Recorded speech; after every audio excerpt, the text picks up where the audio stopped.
Olia, mano vardas Viktorija ir sveikinuosi su jumis iš saulėtosios Tenerifės. Saulė, palmės, jūra, atrodo, ko dar daugiau reikia gyvenime. Bet ar kada nors patys susimąstėte, kiek kartų save stabdėte nuo tokių tobulų patirčių, kad liktumėte savo komforto zonoje ir kad būtumėt ten, kur jums yra patogu? Turbūt visi žinote tą jausmą, kai norite pokyčių, bet smegenys jums sako galbūt ne šiandien, o galbūt nuo pirmadienio, o gal iš vis net nieko nereikia, man ir patogu ten, kur dabar esu. Ir taip laukite ir vis neteina tas pirmadienis, kuomet pradėtumėte daryti tai, ką norite daryti. Ir taip jau kokius metus ar net 3 metus tai vyksta. Iš tikrųjų labai gera visiems būti savo komforto zonoje. Ir ta komforto zona yra kaip tingus katinas įsiriobžlinęs ant jūsų kelių, tenais guli, savo jūs įglostote, jis laimingas, jis murkia ir jums labai patogu, gera ir šilta. Ir net nenorite pasijudinti, nes jeigu pasijudinsite, katinukas pabėgs ir tada jums galbūt ir širdelė skaudės, nes jisai pabėgo ir nebegali gulėti taip gerai, kaip gulėjo prieš tai, kol jūs dar nebuvote pasijudinęs. Ir tada, kai katinukas guli ant tavo kelių, tu atrodo prarandi judėjimo laisvę. Tai šiandien pakalbėsime apie tai, kaip išlipti iš tos patogios, minkštos kėdės ir patraukti katinuką savo nuo kojų ir pradėti imti iš gyvenimo viską, ką jisai duoda ir pasitraukti kuo toliau nuo komforto zonos. Kaip padariau tą ir aš. Tai kasgi ta mūsų komforto zona? Komforto zona tai vieta, kurioje yra saugu ir viskas yra nuspėjama. Tai mūsų kasdieniniai įpročiai, rutina, mūsų kasdieniniai darbai, mūsų atsikėlimas nuo ryto, pakilimas į darbą, taip pat grįžimas iš darbo namo. Visa tai yra mūsų rutina ir pažįstama aplinka. Bet žinot, kas dar yra nuspėjama, patogu ir saugu? Tai yra autobusų tvarkaraščiai. Kuomet mes visada žinome, kada autobusas atvažiuos, kelintą valandą mes būsime namie, jeigu mums nepakliudys kažkokie tai kamščiai. Bet jūs pagalvokite, kada paskutinį kartą autobuso tvarkaraštis jūs įkvėpia padaryti kažkokį tai kitokį sprendimą. Tarkim, nevažiuoti su autobusu namo, o geriau pasirinkti pėstute eiti namo. Jau yra jūsų išlipimas iš komforto zonos. Aš nekalbu apie didelius atstumus, bet tarkim, jeigu jums iki namų yra kokia valanda ir yra labai geras oras ir jūs turite laiko, nesate pavargęs, bet vis tiek geriau renkatės važiuoti su autobusu, negu eiti pėsčiomis. Taip, važiuoti su autobusu tikrai nėra nieko blogo, bet pagalvokite, kada paskutinį kartą jūs pasielgėte kažkaip spontaniškai. Ar pasielgus spontaniškai tai nebuvo vienas iš geriausių įvykių, kuris jums yra nutikęs? Tai gali būti kelionė, kurios jūs ilgai neplanavote. Dabar tą kelionę prisimenate kaip nerealią patirtį, kuri visada liks jūsų širdyje ir mintyse. O galbūt nesutikote žmogų, kuris pakeitė jūsų gyvenimą, pakeitė jūsų mąstymą, padėjo jums pasiekti kažkokių tai tikslų, apie kuriuos jūs ilgai svajojote ir norėjote juos pasiekti. Tai visi šitie dalykai yra kur kas įdomiau negu būti komforto zonoje, sėdėti ir žiūrėti televizorių.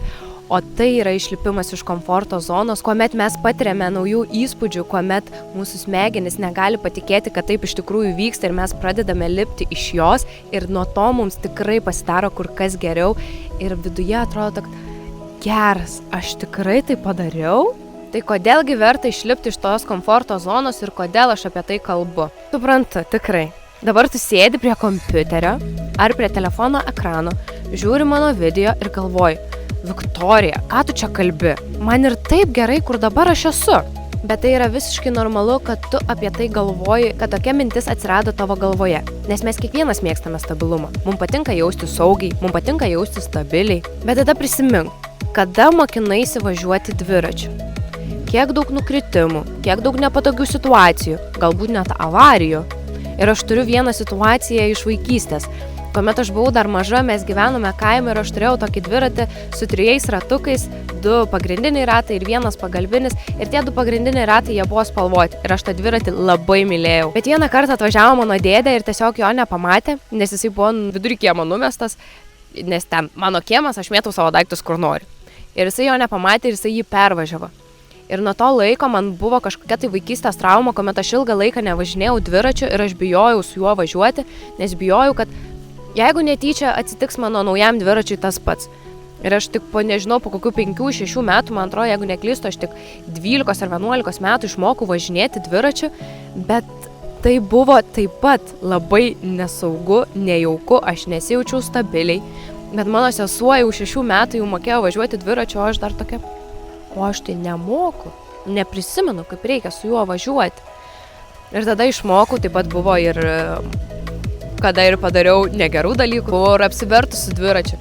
Bet kaip išmokau stabiliai važiuoti, mes kiekvieną vakarą važinėdavom su dviračiais nuo Radviliškio iki Šniūraičių ir tai būdavo taip gera pajausti tą vėją, kuris kedena tavo plaukus ir džiaugtis tą akimirką, kuomet tu važiuoji su dviračiu ir džiaugiesi vasarą. Tada visokie išvažiavimai su draugais ir tada pagalvoji, ar būtų buvę verta pasiduoti po pirmojo kritimo, ar kaip mano atveju, ar buvo verta pasiduoti tada, kai mano dviratis buvo sulaužytas ir daugiau niekada nebevažiuoti, kad tirčiau tą, ką patyriau, kai išmokau vėl važiuoti ir galėjau sau drąsiai važiuoti į gatves ir pasiekti tikslus, kuriuos buvau nusistačius. Tai tikrai buvo verta, nes aš tikrai jaučiausi gerai, aš ir nuotraukų pasidarydavau ir pasivažinėdavau, aišku, taip pat ir kojas skaudėdavo, bet vis tiek būdavo gera. Ir tada pagalvoju, bet tikrai buvo verta visų tų nukritimų, galbūt buvo verta tos vaikystės traumas. Išmokau būti saugesnė kelyje, žinojau, kad ir reikia praleisti mašinas, o ne kaip kiti važiuoja savo skersai išilgai per perėjas ir net nenulipa nuo dviračio, kuomet atsitinka daug avarijų, bet dėl šito aš labai džiaugiuosi. Tai dar viena mano pamoka, kurią aš išmokau vaikystėje ir dabar labai džiaugiuosi, kad aš moku važiuoti dviračiu, o ne tada nuleidau rankas, kad ai, nereikia, mano sesuo moka važiuoti, tai aš nemokėsiu ir tiek to. Tai taip pagalvojus, gyvenimas iš tikrųjų yra kaip dviratis. Jeigu tu nejudėsi, tai tu ir nugriūsi. Visada. Nes su dviračiu tu visada turi minti, judėti, taip pat gali ir nuleisti ir vieną ranką. Gali važiuoti ir be rankų. Bet gyvenimas toks, turi visada judėti į priekį. Judėti pirmyn. Tai kaip judėti su tuo gyvenimu kaip su dviračiu ir kaip išeiti iš tos komforto zonos ir pradėti imti iš gyvenimo viską, ką nori. Turiu keletą praktinių patarimų ir tikiuosi, jie jums padės mažai žingsneliais pradėti išlipti iš savo komforto zonos. Tai pirmas dalykas. Pradėk nuo mažų iššūkių. Aišku, nereikia iš karto mesti darbo ir išskristi į kitą pasaulio galą, bet gali pradėti nuo mažų dalykų. Kaip pavyzdžiui, išbandyti naują patiekalą, kurio dar niekada nesi ragavęs. Užkalbinti kažkokį tai nepažįstamą žmogų. Aišku, suprantu, Lietuvoje galbūt tai padaryti sunkiau, nes dažniausiai tie žmonės būna susiraukę. Bet tikrai yra tokių, kurie tikrai tau atsakys ir pasakys tau labas.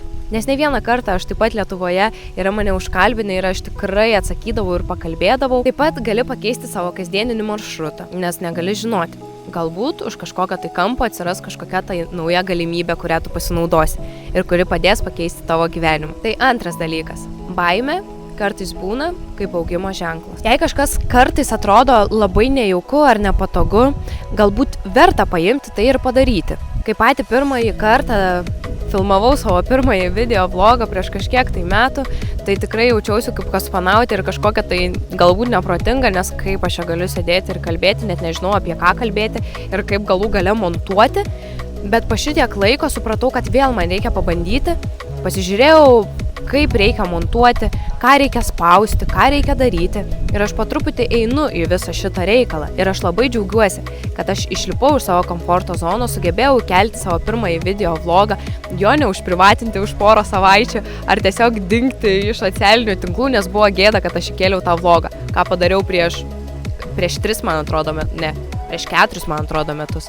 Tai aš to nepadariau, aš dabar keliu savo 3 video vlogą ir dėl to labai džiaugiuosi, kad nepaėmiau, nesustojau ir džiaugiuosi, kad dabar yra tų idėjų ir aš jas filmuoju ir noriu su jumis tai dalintis. Ir labai džiaugiuosi, kad dabar aš esu Tenerifėje ir galiu iš čia filmuoti savo video, galiu su jumis dalintis, galiu jums parodyti, kaip iš tikrųjų čia viskas atrodo, ko turistai kartais nemato, kaip išsirinkti outfitus už 100 eurų, kaip išlipti iš komforto zonos ir dar daugiau temų, kurios dar bus. Bet aš dabar darau tuos dalykus, kurie mane įkvepia ir kurie padeda man tobulėti asmenybei, padeda atrasti man naujus dalykus ir aš dėl to labai džiaugiuosi. Todėl 3 dalykas – nelaukite tobulos akimirkos. Nes tobula akimirka tiesiog neegzistuoja. Geriausias laikas buvo pradėti vakar, o antras geriausias laikas yra pradėti dabar. Jei lauksi, kada ateis idealios sąlygos, kada turėsi stabilias pajamas, kada turėsi nuostabią šeimą, kada turėsi namus,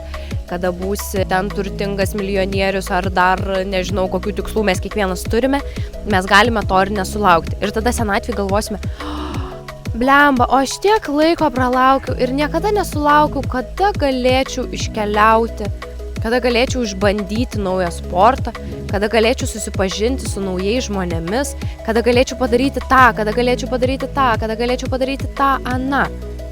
Dabar, mes turime tai daryti dabar, nes mes nežinome, kas atsitiks po 10, po 2 metų.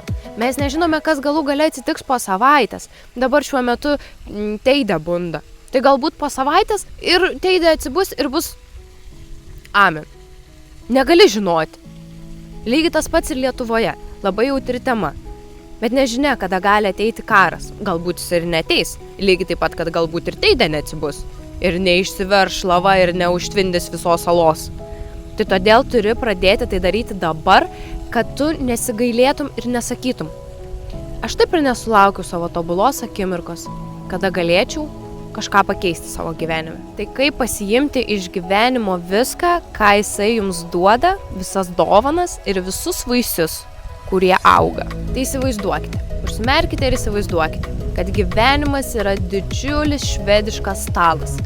O ant švediško stalo yra labai daug visokiausio tai maisto, gėrybių ir visko, ko tik norite. Ko tik jūsų skrandukas tuščias geidžia, kad tik būtumėt pavalgę ir būtumėt laimingi. Tai dabar gyvenimo švediškas stalas yra kelionės, naujos pažintys, draugai nauji atradimai, nauji patyrimai, viskas nauja.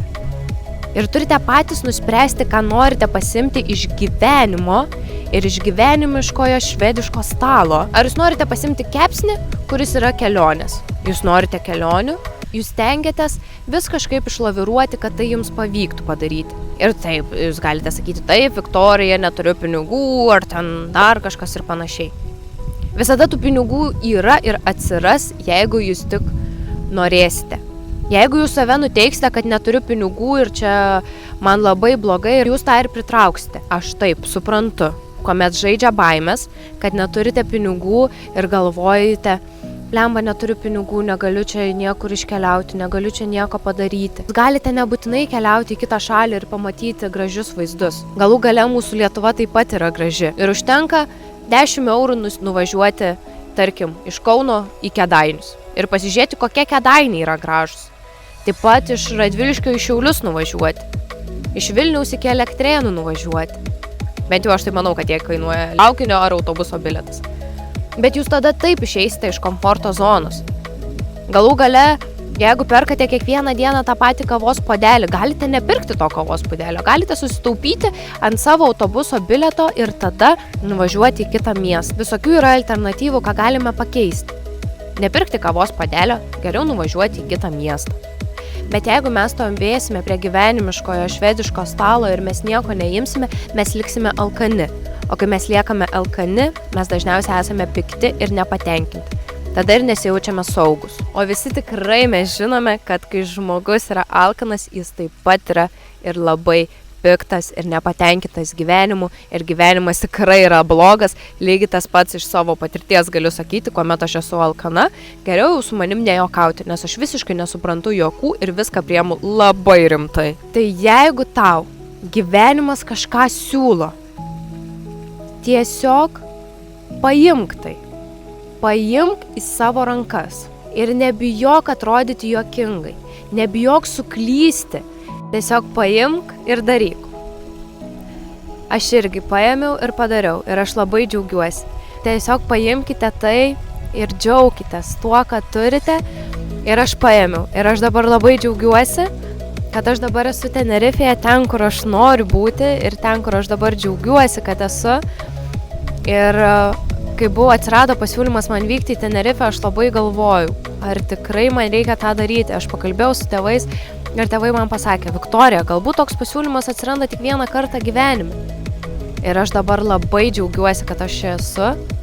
Ir aš labai džiaugiuosi, kad susipažinau su žmonėmis, kurie padeda man tobulėti kaip asmenybė. Aš taip džiaugiuosi. Tai nebijokite, darykite ir pamatysite. Tai bus geriausi dalykai, kuriuos jūs padarėte gyvenime.